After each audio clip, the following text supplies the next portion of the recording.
دردناک عذاب کی خود خبر سنا دو. اب کیسا عذاب وہ تو اللہ ہی جانے دردناک عذاب کیسا ہے، لیکن آگے کی آیت میں اللہ نے تھوڑی سی جھلک اس عذاب کی تھوڑی سی جھلک بیان کی اور فرمایا یوم یحما علیہا فی نار جہنم، یہ ان کا تپایا جائے، یہ ان کا سونا، یہ ان کی چاندی، یہ ہیرے، یہ جواہرات، یہ مال دولت اشرفیاں، یہ پیسے روپے، یہ جہنم کی آگ میں تپایا جائے گا.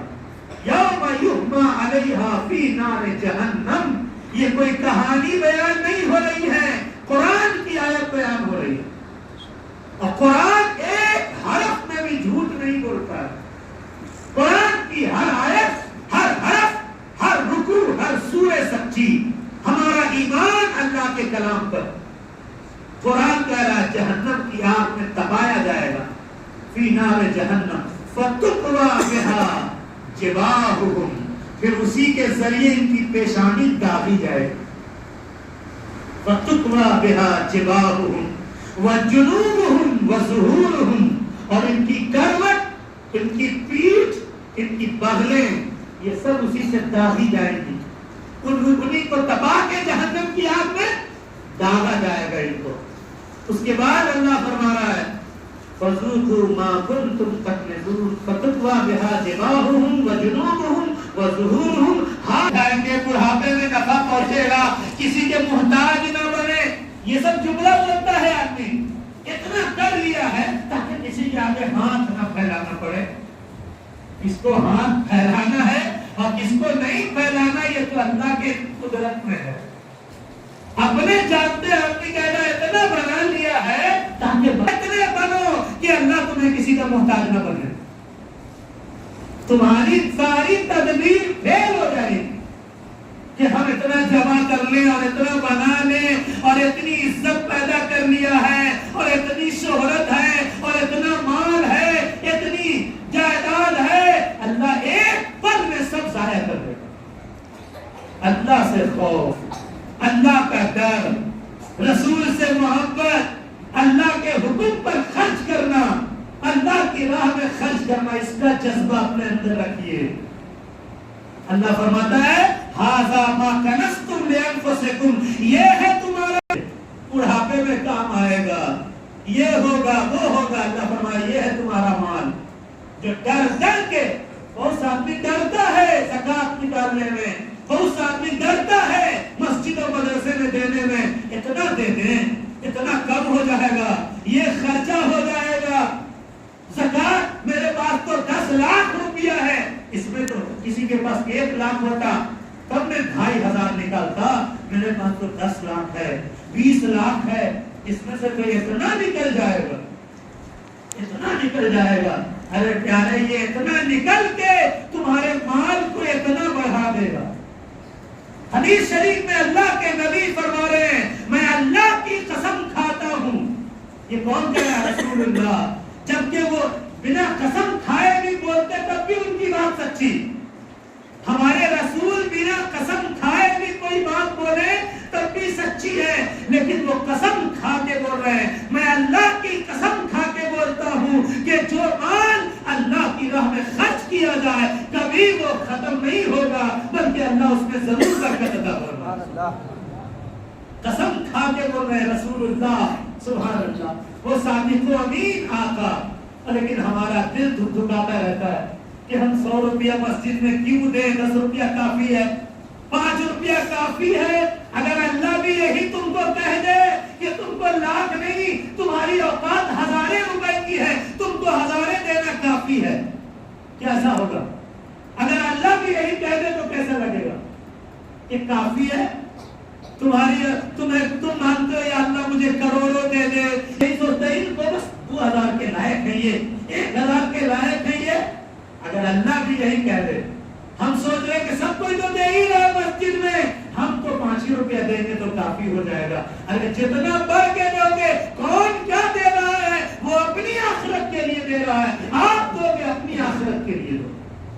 قرآن کہہ رہا ہے 15 میں ان احسنتم احسنتم لانفسکم، اگر اچھائی کرے گا کوئی تو اپنے لیے اچھائی کرے. اپنے لیے کرے گا اور ہمارا دل شیطان سکرا دے رہا ہے. قرآن میں لکھا ہوا کہ 3 پارہ میں الشیطان یعیدکم الفقر، شیطان تمہیں محتاجی سے ڈراتا ہے کہ محتاج ہو جاؤ گے، پیسہ کم ہو جائے گا، غریب ہو جاؤ گے، مال ختم ہو جائے گا. شیطان ڈراتا ہے تمہیں. واللہ یعیدکم مغفرۃ منہ وفضلا، اور اللہ تمہیں اپنے فضل کی طرف اور بخشش کی طرف بلاتا ہے. اللہ تمہیں اپنے فضل کی طرف بلا رہا ہے. آؤ بندو میرا فضل پالو، میری راہ میں خرچ کرو. زکات مال کو گھٹاتا نہیں ہے. زکات، فطرہ، صدقہ، خیرات، نیکیوں کی راہ میں خرچ کرنا، اللہ کی راہ میں پاکٹ سے اپنا مال نکالنا بڑا کٹھن ہے. نکالنا بڑا کٹھن ہے، مشکل ہے. میں کوئی کامیاب ہو گیا تو اللہ کی بارگاہ تک پہنچ گیا، اب اللہ کا قرب پا لیا اس نے. قرآن کہہ رہا ہے کہ ھذا ما کنزتم لانفسکم، یہی ہے تمہارا مال جس کو جمع کر کے رکھتے تھے. پھر آگے فرمایا فذوقوا ما کنتم تکنزون، چکھو اپنے مال کا مزہ. چکھنے کے لیے رکھے ہوئے تھے نا کہ کام ہمارا، اب چکھو، اب چکھو اپنے مال کا مزہ. دنیا میں تمہیں اچھے کام سے شیطان نے روک کے رکھا تھا، اللہ کی راہ میں خرچ کرنے سے، مدرسوں، مسجدوں، غریبوں، مسکینوں، اپنے ماں باپ پر، رشتہ داروں پر خرچ کرنے سے روک کے رکھا تھا. آدمی کہتا غریب کہاں ہے، کوئی کس کو دے؟ گھر میں ماں باپ موجود ہیں جن کو ٹھیک دوا کی ضرورت ہے، گھر میں بھائی موجود ہے جس کے گھر میں غریب کہاں ہے، کوئی کس کو دے. اور جب اپنی بات آتی ہے تو کہتا ہے کہ بہت ہم غریب ہیں. اپنے آپ، اور اس کو اپنے آپ کو غریب نظر آتا ہے، حالانکہ اللہ نے اس کو بہت دے رکھا. اللہ کا شکر ادا کرنا چاہیے، کبھی بھی ناکی نہیں ہونا، کبھی بھی ناشکری نہیں کرنا ہے کہ میرے پاس نہیں ہے.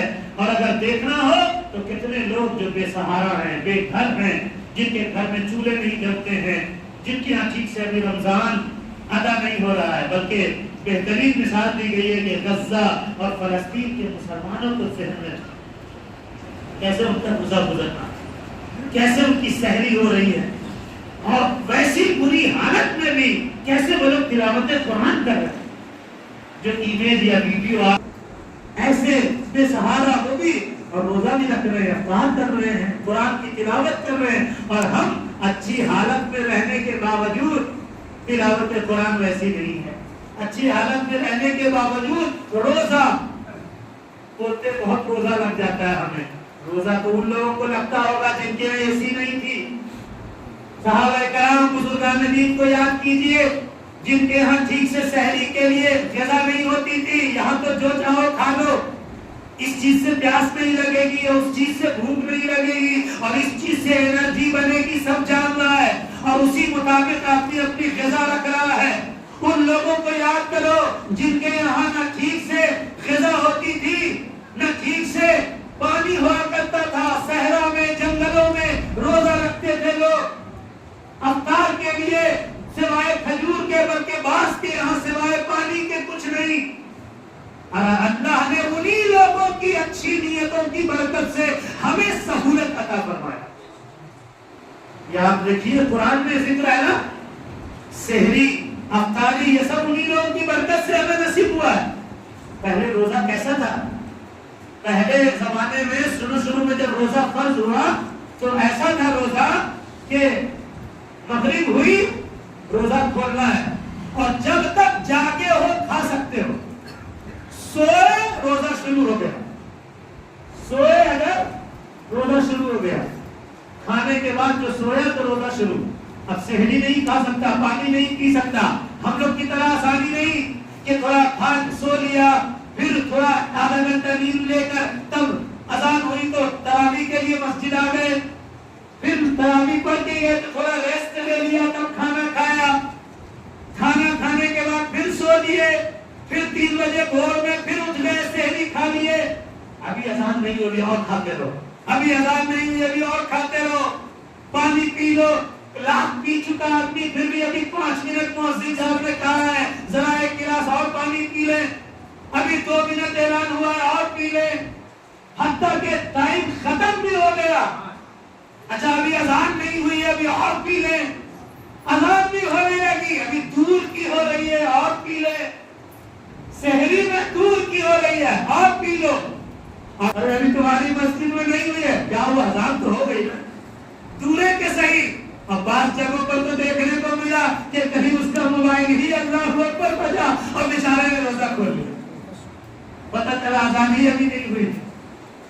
لیکن صحابہ کرام کو دیکھیے, ایک صحابی ہے روزہ رکھا ہے اور دن بھر کھیت میں کام کر رہے ہیں, دھوپ کی شدت ہے, شام ہوا گھر لوٹ کے آئے, بیوی سے کہا کہ جلدی کھانے کو کچھ لاؤ.